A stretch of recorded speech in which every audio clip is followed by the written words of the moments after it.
Coach, just you've been talking about the toughness of the Big East. Just bringing it back maybe to this particular season and how the conference has gone for you and going through the rest of the year. In what? Just the, you know, there's winning streaks and losing streaks. And teams Yeah, play hard. I think that the important thing is to understand the big picture. You know, you have to, you know, nobody likes to lose and nobody likes to go through bumps in the road.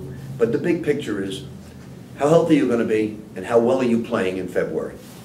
That you always have to consume your thought process with that. You know, and like I told you many, many times, you know, we were 12-0. I didn't like the way the team was playing defense. I didn't like the way we were doing things. Very pleased that we were 12-0.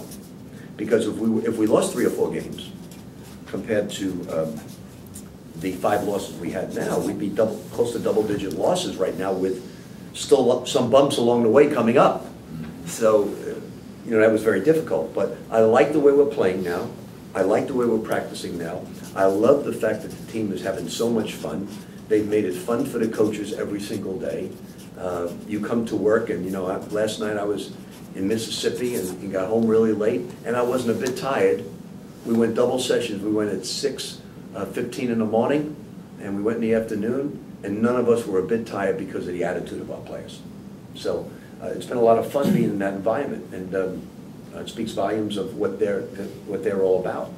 And now we know we've got to play the #1 RPI team in the country twice. We realize we've got to go into a hostile environment tomorrow and play.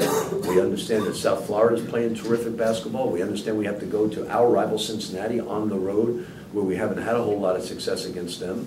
And obviously we know we have Pittsburgh coming back in here. So we have 7 tough games left, very difficult games. But we are playing good basketball right now. We want to continue to do that. We want to continue to cut down on our turnovers while we're improving our rebound. You mentioned rebounding, and we'd like to get, we talked about those 3 factors in the beginning of the year, you know, with field goal defense, assist turnover ratio, and rebounding. So we really want to cut down on our turnovers because they're not good turnovers. They're not turnovers that the defense is causing. They're turnovers that we're making with just poor decisions.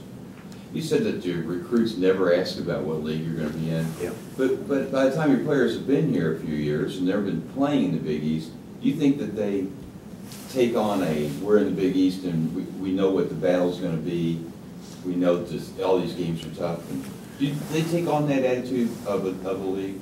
Yeah, I think they realize how difficult it is to win in the Big East. They understand it, you know, and you know, it's when you travel to these cities. The Big East has, it's only so many different styles, but so many different places. You know, when you go to D.C. and New York, you know, our guys go out and they experience a little bit of it. You know, we take the guys out, and then you go to Morgantown and you're sequestered away in that hotel, and then you got another half hour, and then you're waiting to enter that arena. You know, and it's the same thing true of Syracuse, New York. So that it's such every place is so different, but you realize that you got to put your warrior outfit on.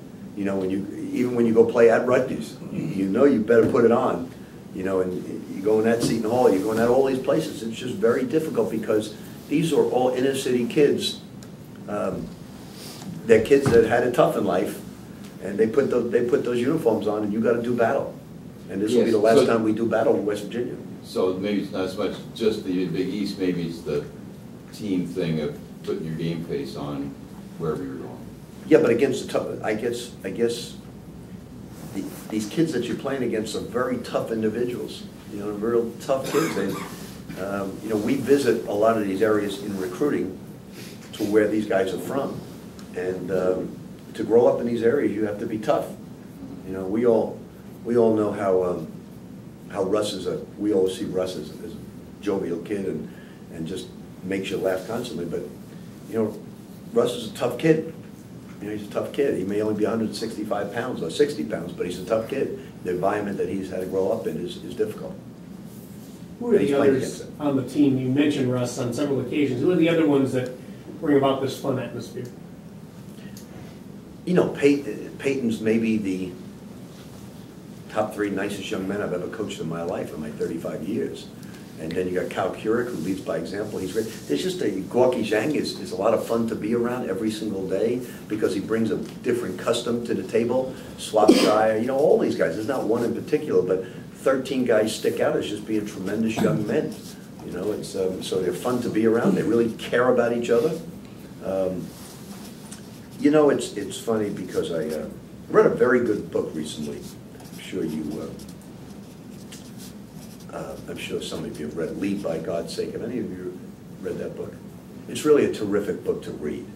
And just so happens that somebody sent it to me in the mail. I don't even know who sent it now, because I'm reading. Everybody sends me these books constantly, and I read them. And some they ask me for, you know, a quote on the jacket or whatever it may be. But this book, it strikes at home because it's about a Kentucky high school basketball team, and I think the coach that wrote it at the time, I think he may have been at Notre Dame as an assistant coach. But it's really a good read. The ending is very powerful.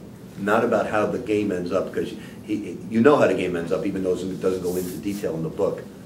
But it's one of the few books like this where you can't guess the ending.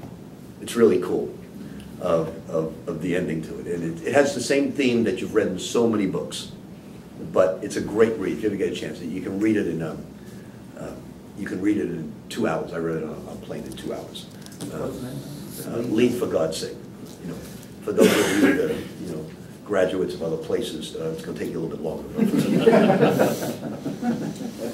But it's a cool read, really, is. You'll like it. Coach, not to skip over West Virginia, but you got one of those big bumps that you mentioned coming up on Monday. What matchup problems specifically does Syracuse present this year? I couldn't tell you. I really couldn't. If you want to grab Richard, he could tell you, but I just focus in on West Virginia. You know, and tomorrow after we finish that game, I start to focus in on the next opponent. But Richard does all the advanced scouting, so I'm a bad guy to ask that question.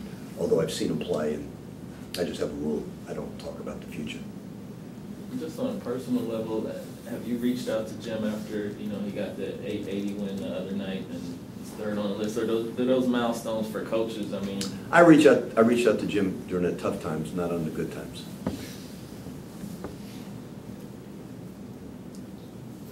Anybody else? See you all. See you in Morgantown.